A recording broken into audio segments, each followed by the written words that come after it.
कर्मवीर तात्यासाहेब हरिरावजी पाटील यांच्या पुण्यस्मरणानिमित्तानं माध्यमिक विद्यालय शिंदी तालुका भडगाव येथे व्याख्यान.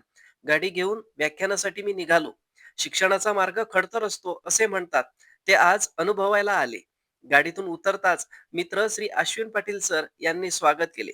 शाळेचे अनुभवी मुख्याध्यापक Shri S S Patil sir यांच्याशी गप्पा झाल्या. सर म्हणाले, तयारी झाली आहे, आपण कार्यक्रमाच्या ठिकाणी जाऊया. कार्यक्रमाच्या ठिकाणी पोहोचताच चिमुकल्यांनी टाळ्या वाजवून स्वागत केले. शाळेकडून छोटासा सत्कारही झाला आणि लगेच माझ्या व्याख्यानाला सुरुवात झाली. हसू आणि आसू हा आजचा विषय. पोरं वयानं लहान असतील, पण जाणीवेनं समजूतदार होती. आवडलेल्या गोष्टींना, वाक्यांना टाळ्या वाजवून प्रतिसाद देत होती. मनमोकळेपणानं हसत होती. शिक्षक देखील मनापासून व्याख्यान ऐकत होते.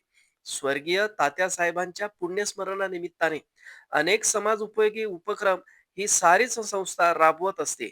या संस्थेच्या जवळजवळ सर्वच शाळांमध्ये माझे व्याख्यान झालेले आहेत. व्याख्यान संपल्यानंतर रांगोळी स्पर्धेला मी भेट दिली.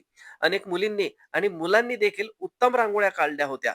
सामाजिक संदेश देणाऱ्या पक्ष्यांच्या, पानांच्या, फुलांच्या या रांगोळ्या होत्या. यानंतर पक्षी मित्र अश्विन पाटील आणि आम्ही गप्पा करत निघालो.